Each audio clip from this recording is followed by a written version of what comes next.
lights. Wait for the lights.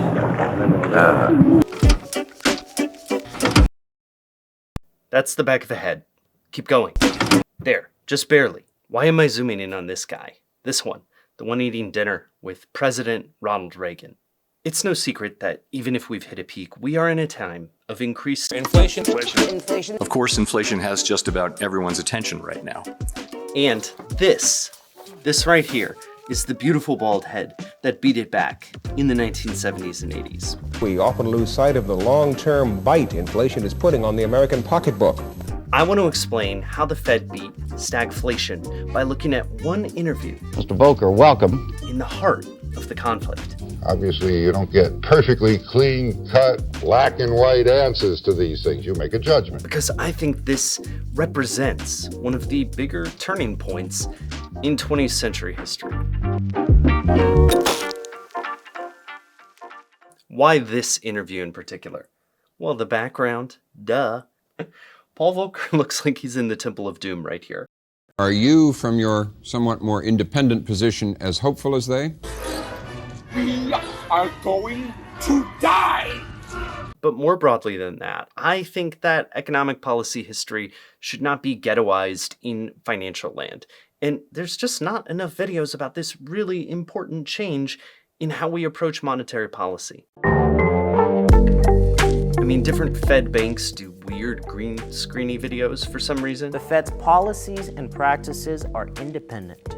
That independence is important. Former Chairman Ben Bernanke has lectures on the Fed website. During the 70s, when the efforts of policymakers resulted not in the lower unemployment rate, which was the original goal, but instead a higher and very sharp increase in inflation. I don't know if he has Patreon, but I think you can use this particular interview as kind of a decoder ring for what is going on historically. It happens in April 1980, when things have kind of gone from bad to worse. Like, inflation's still a big problem, but interest rates are also super, super high. Everyone is freaked out, and Paul Volcker is the guy who is at the center of the debate. Tonight, Paul Volcker, chairman of the Federal Reserve Board, a key official in guiding the economy, talks about how bad the coming economic storms will be and how we will weather them. Can I mention, by the way, that he is 6'7"? Here he is with the other Fed chairs. This is like a Russian doll situation. I think they can literally fit inside of his body. So let's set the stage here. The 70s was really tough for a ton of reasons. You can watch my recent video about gas rationing, and that's just like the tip of the iceberg. But this video is particularly about the Fed and how the Fed was kind of changing how it worked in this period of time. Since the government has slammed on the economic brakes to fight inflation, will that make the recession deeper? Conversely, will the government soon accelerate again to fight the recession? Basically, the Fed has this tool of interest rates that can affect inflation and the economy. Let's say it dumps a ton of money into the economy through low interest rates. People can get more money, they spend it and hire people, the economy booms, yay. But if you have more money, then you also have inflation. And in the 70s, this was a disaster. 10 years ago, 89 cents would buy 2 dozen large oranges. Nowadays, 89 cents will only get you 4. Look at the peak of this chart. Inflation is soaring. So for a complicated set of reasons, Jimmy Carter ends up appointing Paul Volcker to lead the Federal Reserve, even though he knows that Volcker has ideas that will probably temporarily tank the economy with the goal of stalling inflation. Throughout the 1970s, the Fed kept freaking out that they would ruin the economy if they crushed inflation too hard with too high interest rates. So they kind of took this gradualist approach that never really got the job done. Former Chairman Paul Volcker put it at the height of the Great Inflation in 1979. Inflation feeds in part on itself, so part of the job of returning to a more stable and more productive economy must be to break the grip of inflationary expectations. But even though this problem had pretty much taken over the world, look at this question again, and notice the premise that's kind of embedded in it. Since the government has slammed on the economic brakes to fight inflation, will that make the recession deeper? Conversely, will the government soon accelerate again to fight the recession? Robert McNeil has internalized this sort of gradualist, do something, reverse it approach.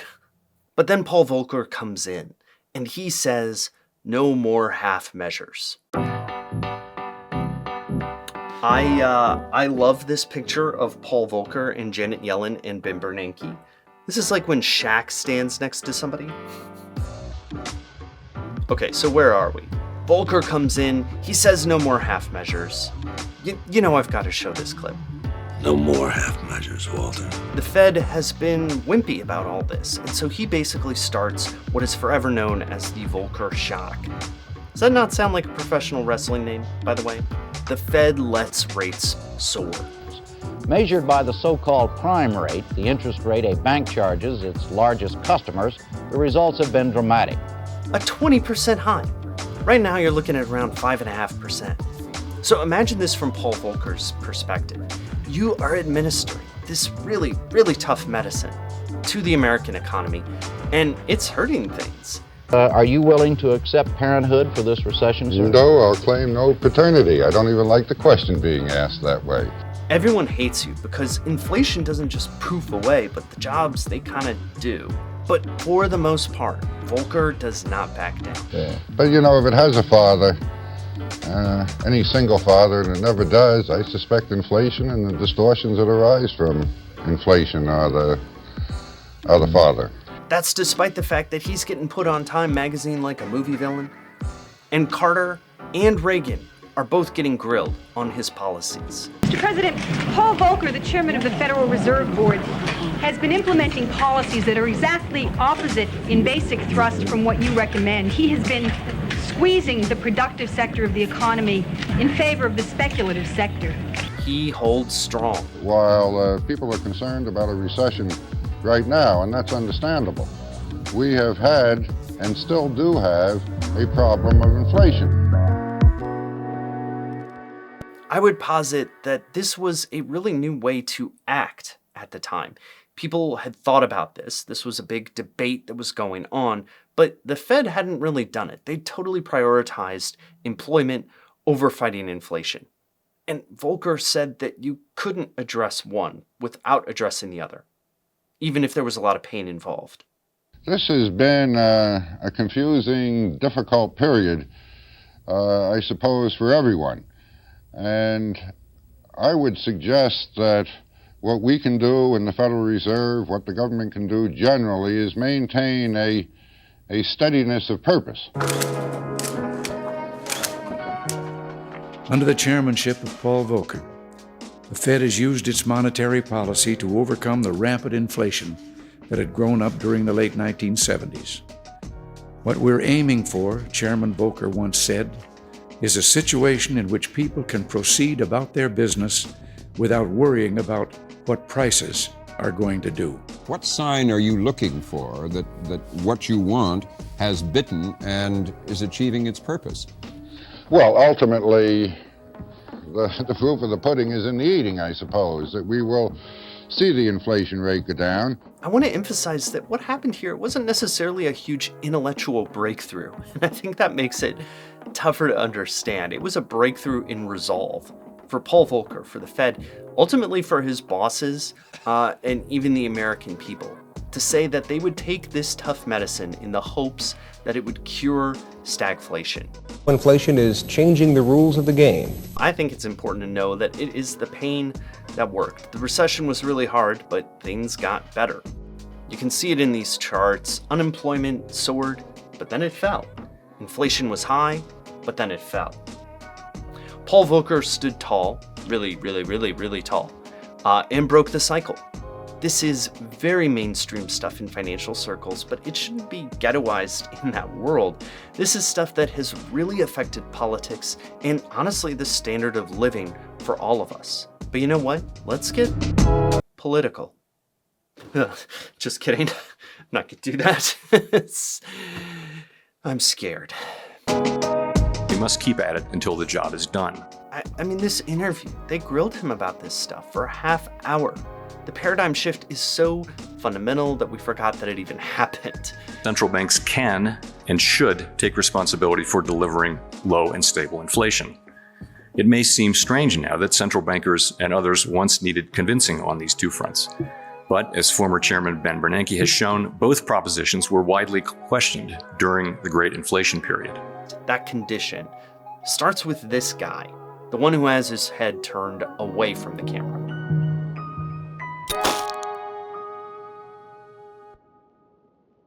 All right, that's it for this one. As long as I'm messing with the lights, now I'm a cool gamer guy. Anyway, if you haven't been here before, this is a personal channel where I post personal videos, history videos, stuff like that. I put sources to some of the reading and background videos I watched in the description of this video.